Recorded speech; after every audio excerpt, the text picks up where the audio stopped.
Welcome to Marrakesh. Welcome to the Policy Center for the New South Atlantic Dialogue. I have with me as a guest a famous professor of Georgetown University in Washington, D.C., Mr. Kupchan. Welcome.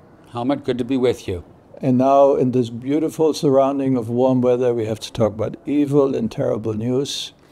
Can we not? Can't we talk about something pleasant? We will later, but Okay. First we do talk about the crisis, conflict, war in the Middle East. And I'm interested because you are in the center of power of the world, Washington. How did America react to this tragedy? I think the reaction has changed over time, and that the initial reaction was strong support for Israel. President Biden, I think, was generally supported in his trip to visit Israel. You know, during the war in Ukraine, he went to Kyiv.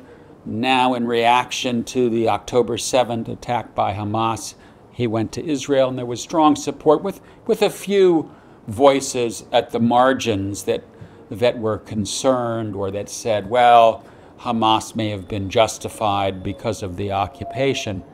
Now that the conflict has gone on for quite some time and that the loss of civilian life in Gaza has been quite high, I would say the debate is getting more complicated.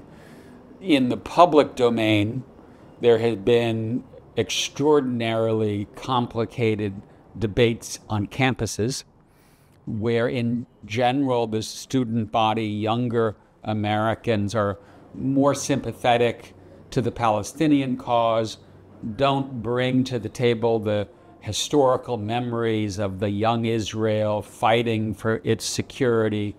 And so, especially in a small number of campuses, Penn, Harvard, Columbia, there have been a lot of controversy, so much so that the president of University of Pennsylvania recently resigned because she was about to get fired.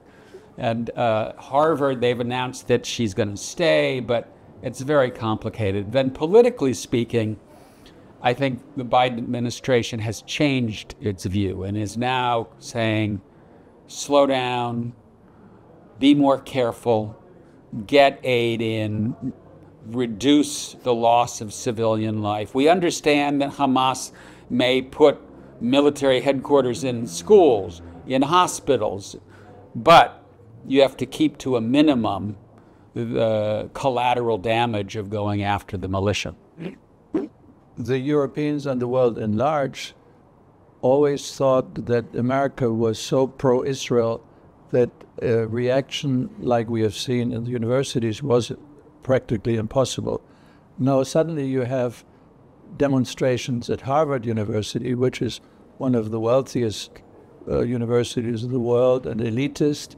You have other areas. What about your campus in Georgetown University, Washington, a mainly or half Catholic church? Was there a reaction or? There was a reaction, but the campus has not been besieged by the same kinds of protests and divisions that we've seen elsewhere. Protests in favor of Palestine?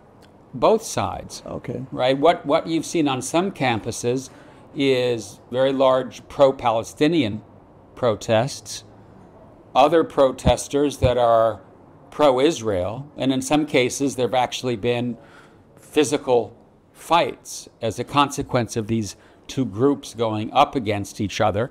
And it's not just on campuses. There have been very sizable protests. In one case, shutting down one of the main train stations in New York City. Tens of thousands of people have turned out in other areas, mainly pro-Palestinian.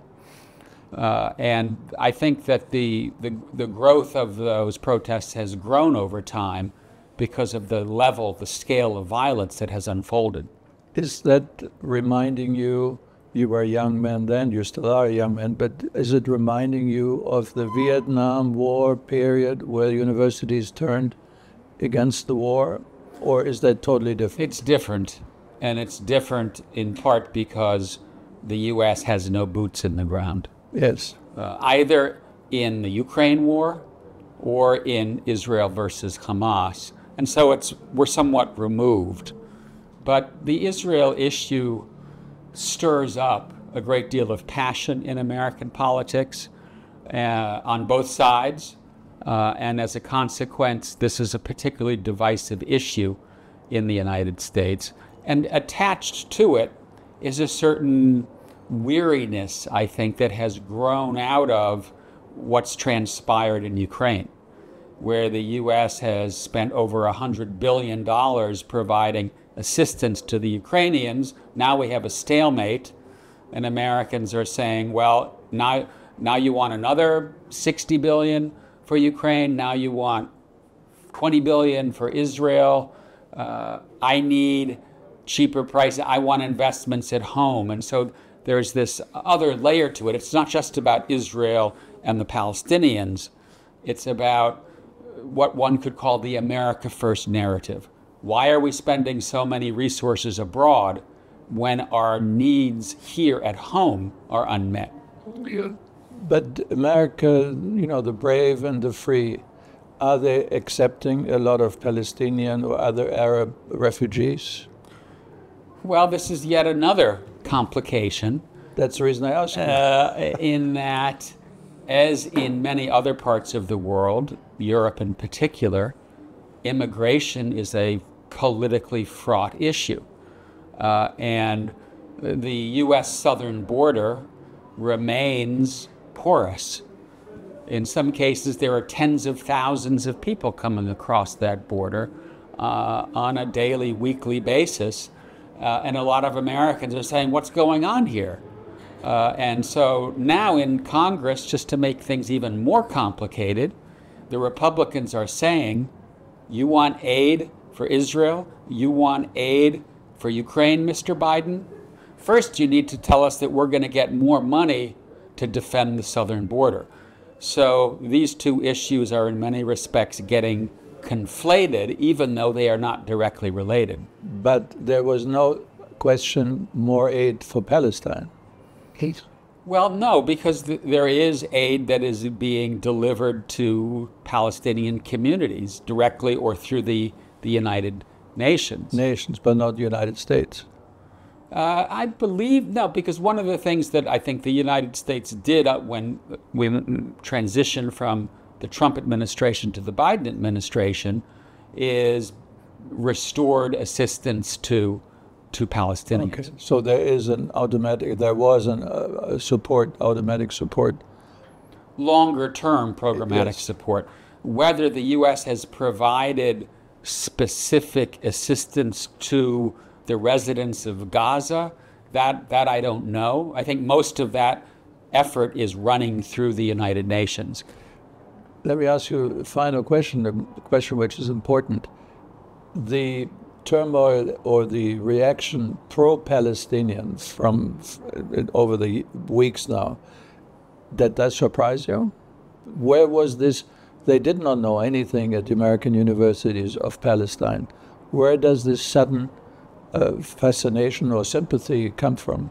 No, I think it is something that is longer term and more deeply rooted in that there is an awareness of Palestinian issues on most campuses, especially among younger Americans. The Jewish community itself in the United States has been quite divided with the Netanyahu government, his judicial reforms, some of the members of his cabinet that are quite hard line. This has alienated a lot of American Jews. And so even though there is widespread support for Israel in the Jewish community, there is still an intense debate inside that community about the war, about the Israeli government, about the loss of civilian life. And I think it is that change within the Jewish community, the protests on campus, the broader protests, that are convincing the Biden administration to counsel Israel to do what it can to limit civilian damage. But you still have in the Congress, I think 3 or 4 members of parliament originating Arabs or Muslims, and there's never been an American senator, U.S. senator of Muslim origin or Muslim belief. So the sympathy is not going that deep, that politically it has a momentum, or is that wrong? I mean, you have a small number of members of Congress that have been very vocal in criticizing Israel and in supporting the Palestinian cause, but it is at the margins.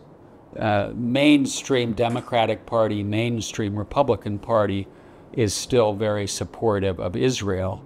But as the conflict drags on, as the death toll mounts, the debate in the United States, both in public and in Congress, is getting more complicated.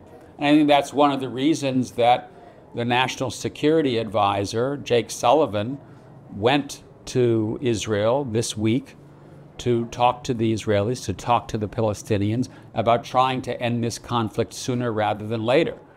Because I think there's an awareness that in the long run, Israel may do more damage than good to its security if it goes too far. The United States is aware that it is seen as being a close ally of Israel, and as a consequence, it too is paying a price in the broader Middle East for this conflict.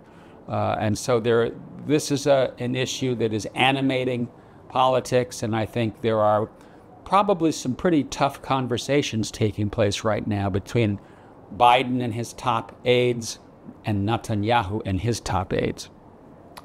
Thank you very much. We know a little bit more and better. Thank you. My pleasure.